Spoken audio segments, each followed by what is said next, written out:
Right, what have we got today? Boosh! It is another light from Wurkkos. So before I start this, I will tell you that Wurkkos contacted me. They said, TrailTrek, this is right up your street. Tell us what you think. Be honest, we don't get to see the video. We don't tell you what to put in it, and we don't tell you what to edit. Make it truthful, and that's what this video is. So they sent this, and I said, yeah, no problem.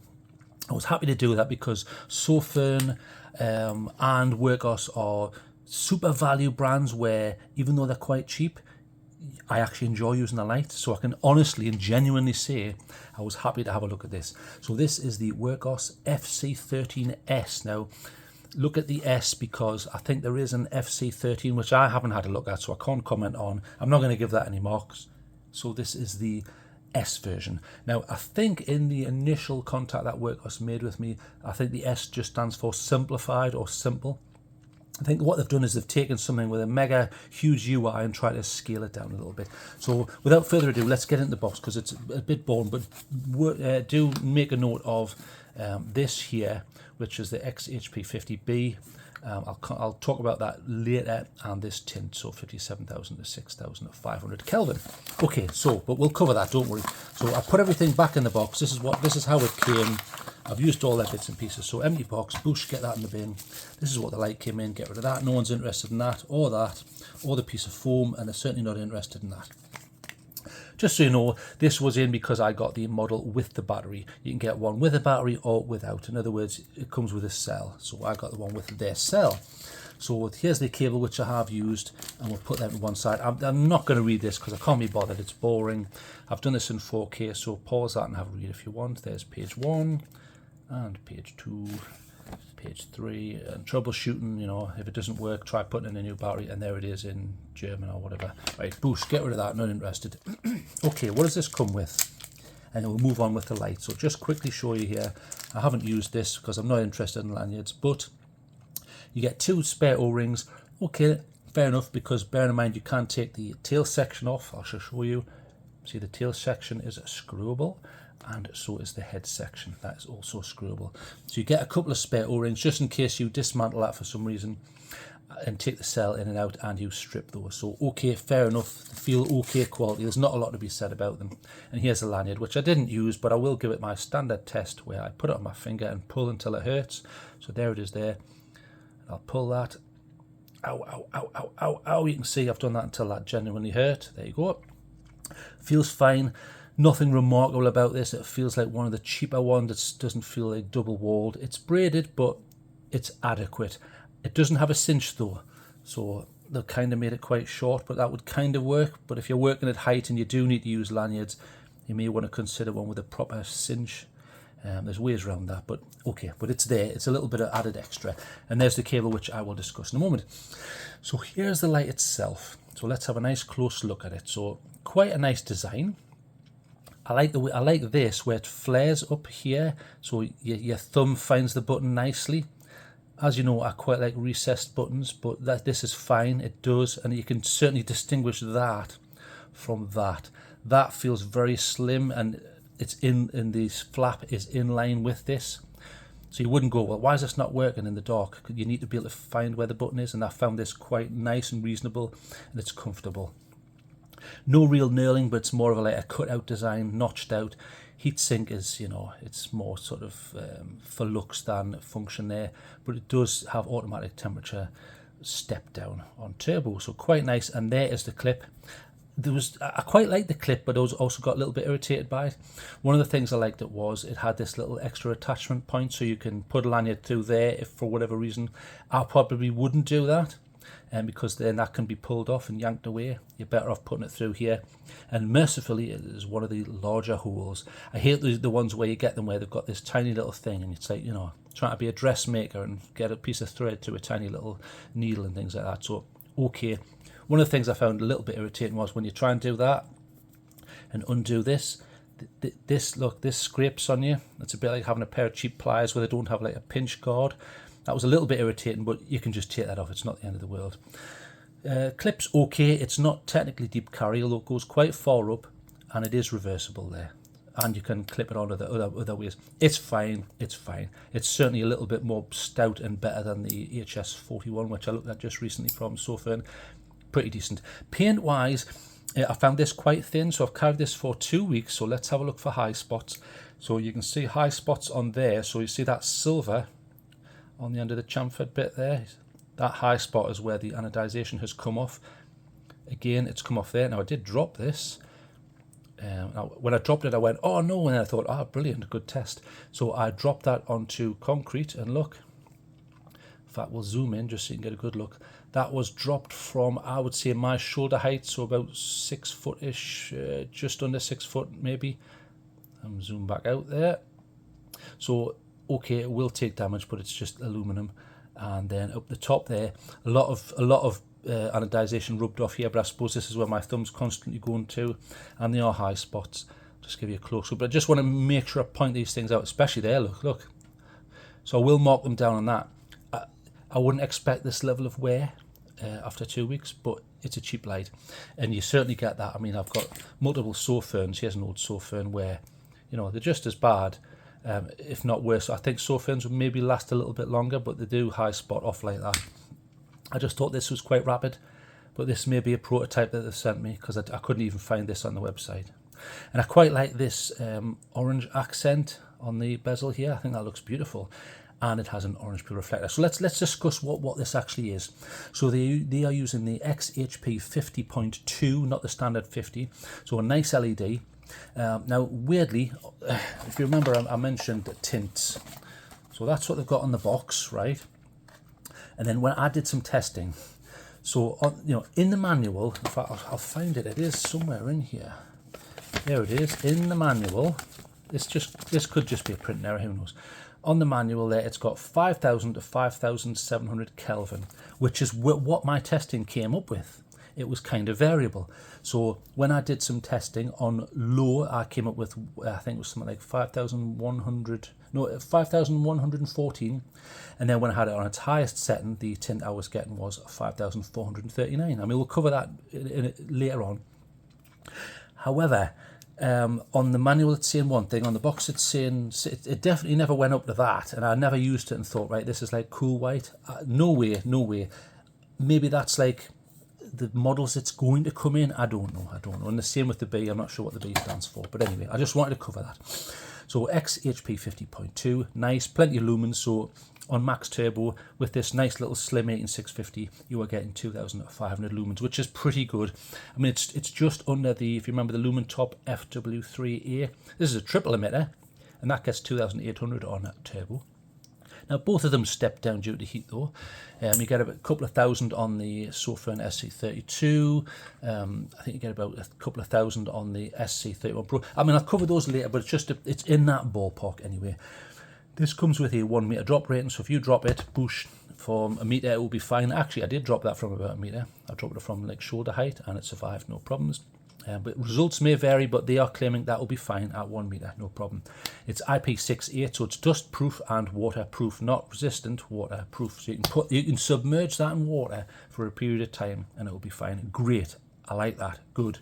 But bear in mind, in order to get that, this needs to be closed properly. It comes with ATR, which is their term for automatic temperature regulation. So it's not a timed step down. It will step down from turbo to prevent itself overheating. But we'll cover those run times in a moment. Now, it does come with a cell. I got the one with the cell, and it's an 18650. So I'll show you that. And while I'm at it, there's the O-ring there, and you will notice it is like the angular threads. Nice, I like them. I prefer them to the cheap sort of rubbishy ones, the sharp ones. So let's have a look at the cell. So there's the cell itself. Not a lot to say. It's an 18650 lithium ion, and it is 3,000 milliamp hours. So similar to a 30Q from Samsung, for example. I'm not sure who makes that under this wrap, but I wasn't able to find out. Fine, but it is a button top. So if it's a button top, then does a flat top work in here? And before we go in here, I'll just show you. It's flat up at the head, and then you have your spring down the bottom. It's an okay spring. It's not mega beefy, but it doesn't need to be for this sort of light.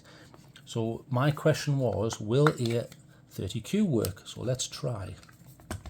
Here's a genuine 30Q, Samsung, so 30Q, and again 3,000 milliamp hours. Okay, you get about 20 amps on these. So pop that in. So will it work? Now initially it does, but there's a problem. So it doesn't actually pass this test, and I'll show you why. Right, so yeah, brilliant, it works. However, watch, let's do the shake test. So that's on. and it goes off. So unfortunately, due to how they've designed this, you can't use flat tops. That's a big disappointment. Before anyone says, yeah, do this, do that, stick a magnet on it. I don't want to stick a magnet on things. Why can't they just design it so that works? So I'm going to knock half a point off for that. And because not everyone uses. I mean, I've the only button tops I've got are ones that have come with lights. I don't buy them.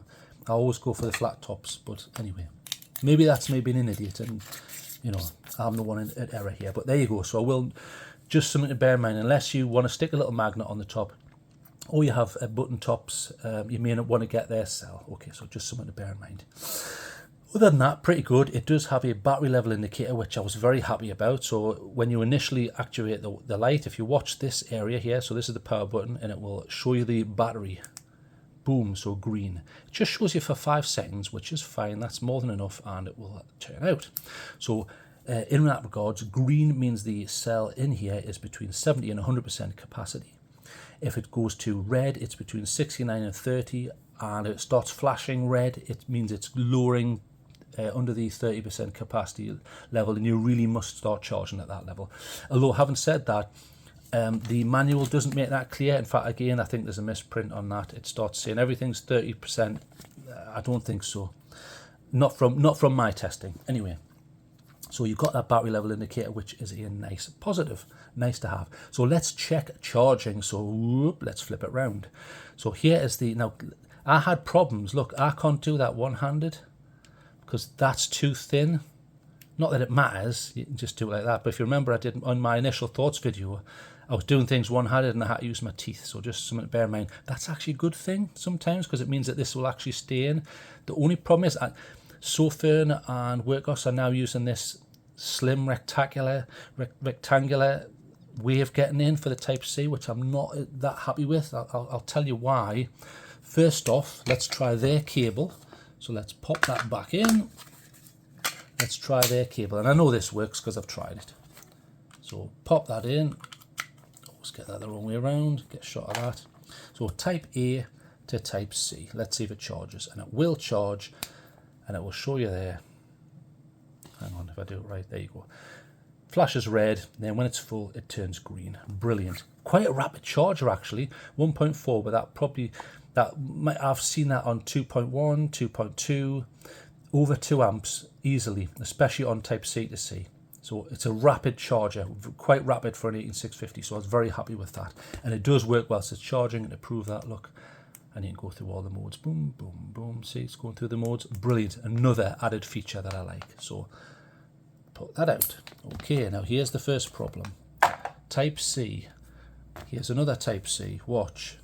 See that? It's Type C. Yes, I realize it's slightly bigger than some of them, but this shouldn't. Look, you can't actually get that in. Doesn't fit. That doesn't go in, so you can't use that cable. Okay, so here's a genuine anchor. This just fits. Again, it's got an aluminum shroud here. So Type C. Listen, it just fits. Listen to it scraping through. Hear that? That is jammed right in there. So it just fits. So your results may vary. It's a shame that all I had to do was change this design, make it round or something. It's not the end. It's not something that's too difficult. I wish they would do that, or make it more square like this.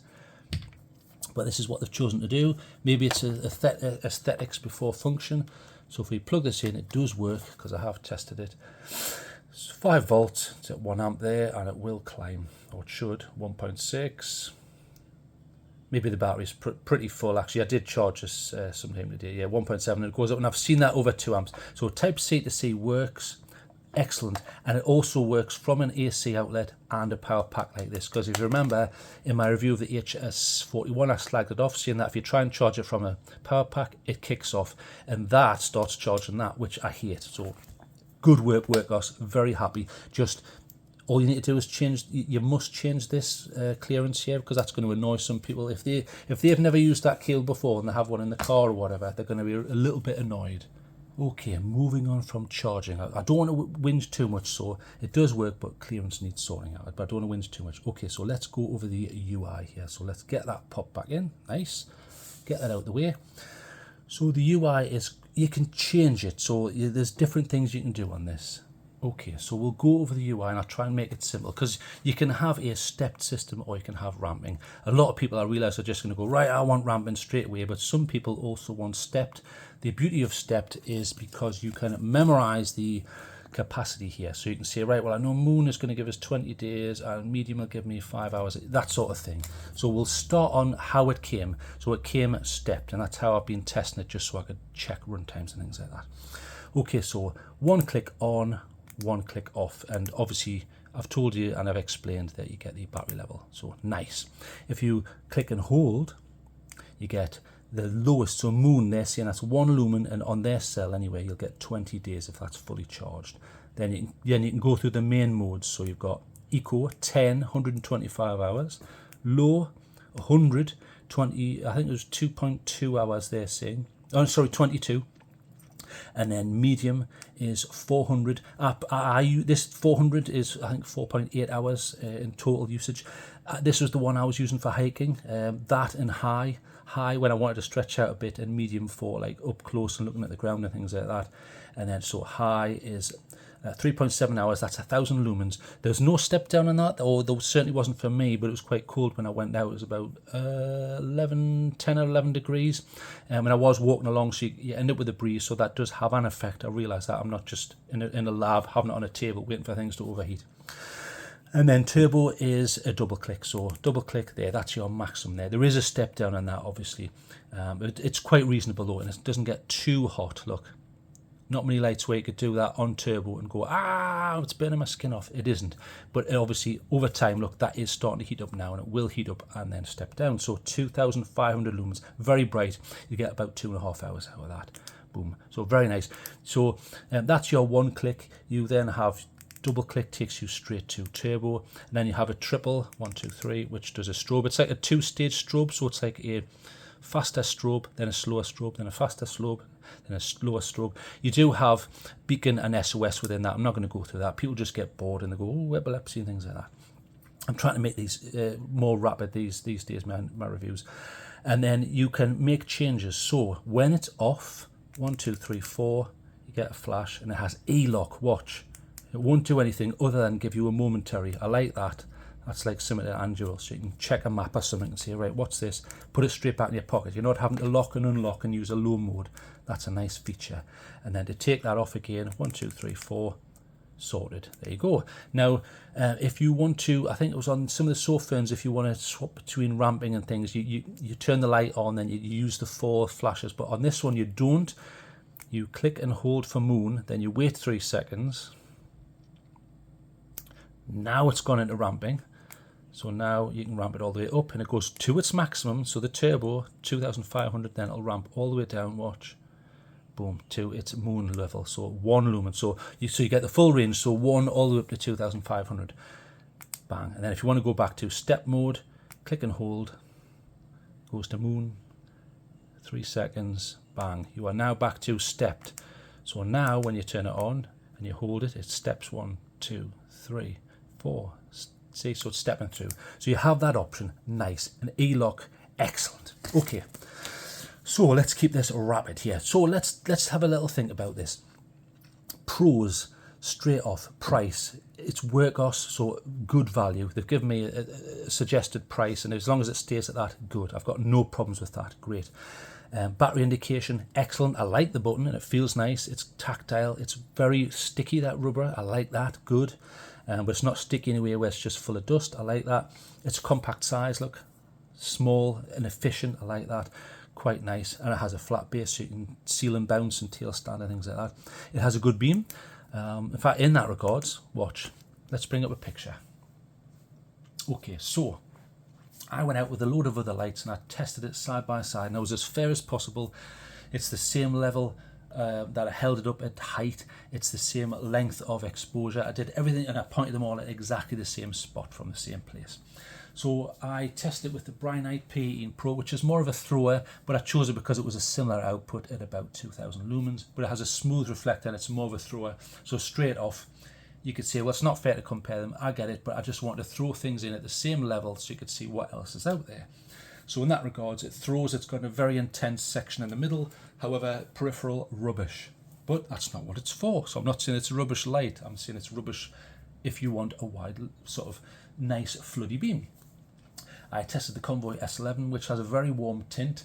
That is around 2000-ish lumens. That's the S11 there in the middle. I think that's okay. It's quite a nice tint, but it's slightly lacking on the peripheral.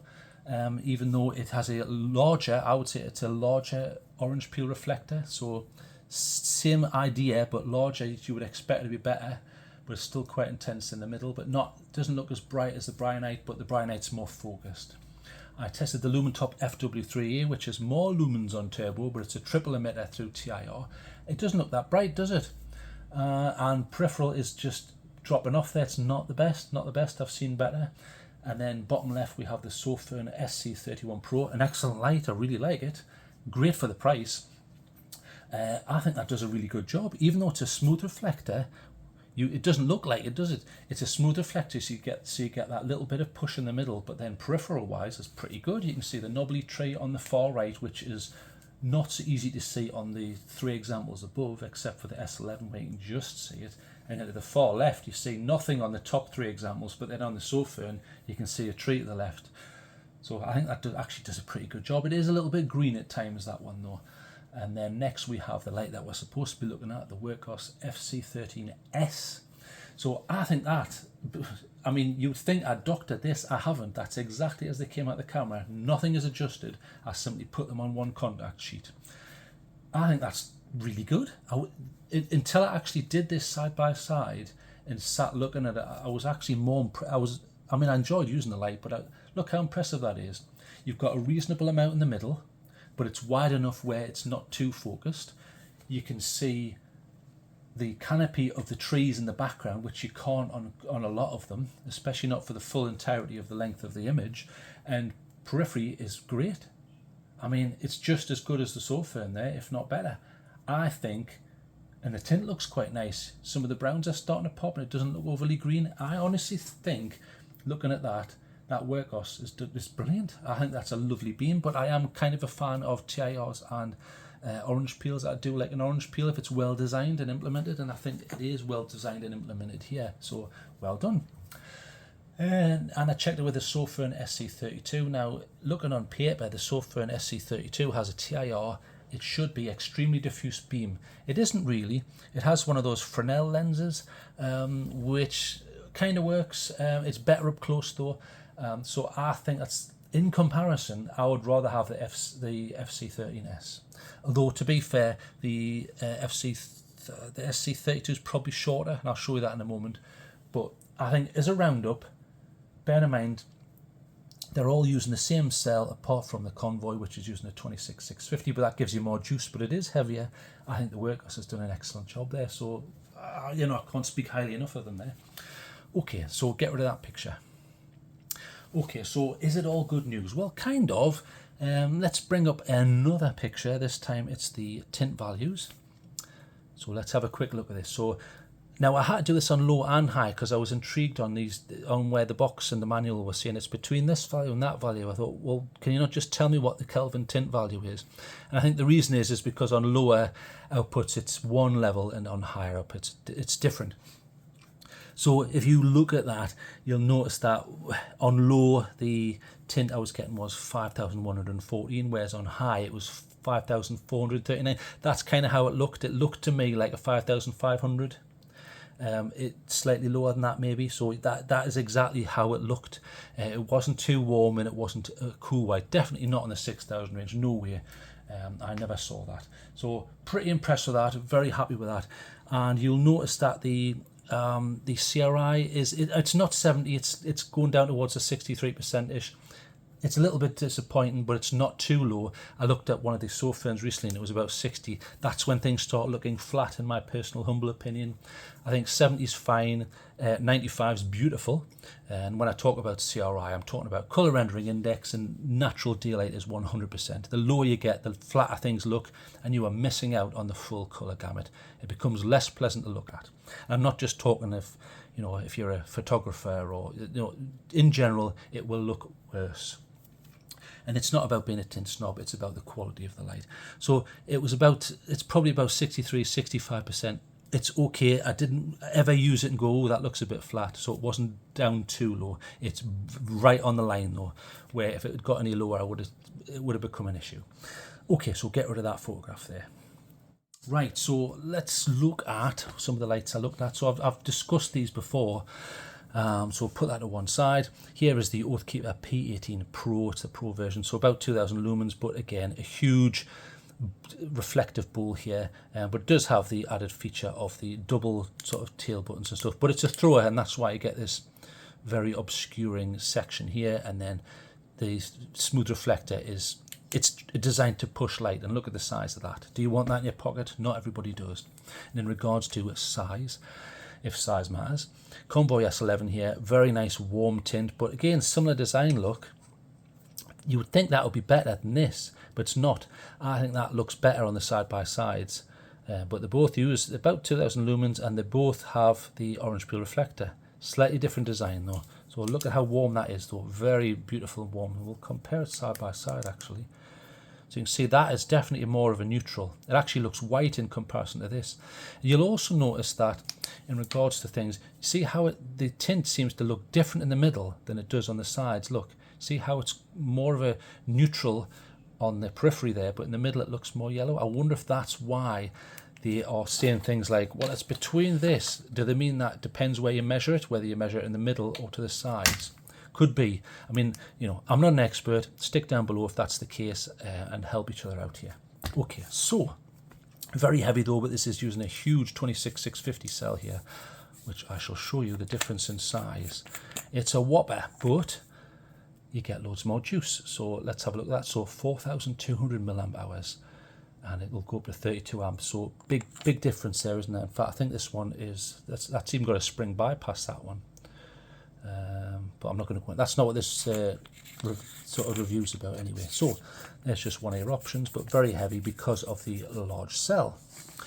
I also tested against the SC31 Pro. Excellent light, and as you saw, it did a really good job. Even though it's a smooth reflector, you get a little bit of throw. It can be a bit green. You may not see that on camera. Yeah, not really. Let's go to its lowest. There's its lowest. Yeah, you can see it looks a bit green there. I mean, you compare that to that. Let's put that on lowest setting. There, so if we put that there, hang on, let's work it there. You see, so if we've got that there and then that there, which that looks more nicer, whereas that looks, there's definitely green to it. It's not just my eyes. You can see there, but it's fine. I mean, and on this emitter, you will sometimes notice you get green. It's just one of the symptoms of that emitter, but it's nice UI in here, nice and configurable. And if you want the smallest, it's the SC32. But if you remember on the side-by-side, it was a little bit disappointing, and it's using that interesting Fresnel lens, which kind of works. It makes it very small and compact. I mean, this is a small and compact light, but look, if we line the bases up, it's much smaller than even that. Now, using the same cell, so pocketability on this, very high. And I also checked it against the Lumen Top. This is I think the BLF version of the FW3A. So an 18650 in here, there's a flat top in here, and it's a triple emitter. And it's slightly frosted, but pretty nice. Quite powerful as well, 2800. 2000 on that, 2000 on that, 2000-ish. In fact, no, 2800, 2400 on this. And those three are 2000 off the top of my head, and this one is 2500. Okay, so get that out of the way. So let's go over pros and cons. Right, pros, excellent price if they stick to the price that they have suggested. Battery indication on here, excellent idea. Compact size, yes, I realise there's more compact ones, but that's a Fresnel lens, and I think this does a much better, more uniform, intelligent job. Compact size, good beam, fast charging rate. It works whilst charging, and you can use the different modes. It is Type C. Type C to C works from an AC and a power bank, and you have ramping UI option if you want it. Excellent. So it's all brilliant so far, isn't it? However, cons, this USB slot clearance, I think that's going to be a problem. If they are sticking to this rectangular design, they're going to end up with people complaining. And I realise you can just use their cable. I get that, but for people who are flashaholics especially, they're going to buy more overbuilt sort of USB leads and things which are more prone to being bigger. I just think there's a risk there, so I will knock them off a point for that. I have to. Thin anodization, but I think that's a given for Sofern and a lot of the Wurkkos stuff. But I just want to make sure I point these things out. It's very important you get the full facts. And flat tops fail the shake test. That's a disappointment. So I'm going to give this a 7 out of 10. So let's qualify that. So you think that's not fair. It's a great light. It is a great light, and I like this. I would buy this for people as a gift, and I will use this. However, you can't put a flat top in. You've got this clearance issue. You know, I'll forgive the thin anodization because that's just a thing on the budget thing. But those two things I have to mark it down. I have to be fair. But other than that, it's perfectly fine. And if you're going to buy this as a gift for someone, I've got no hesitation, because they're just going to pull this out and use that anyway. And they're not going to know all the little things we go on about as a flashaholic, saying type to C doesn't work, this doesn't work. It's decent. It's decent. I think it's fair to give it 7 out of 10. There's just a few things I would personally change. But for value, excellent. And as usual, well done Wurkkos. You did PD, in other words power delivery, so type C to C properly works even from a power pack. That's a big thing, because I've just had to have a go at Sofern for something where they didn't have that implemented properly. So, you know, and in fact we'll give it 7.5, because I have actually enjoyed using this, and I think they've done such a good job on that beam. It beat all those on the head to head, in my personal opinion, for that hiking. I realise you use a light for different things, but we'll give it 7.5. Okay, so 7.5, a few things that need changing. Well done Wurkkos. Keep up the good work, but maybe make those changes before this comes out, or you do a V2. Okay, so I've got loads of outdoor shots and comparisons, so we'll go and have a look at those now. Bye-bye.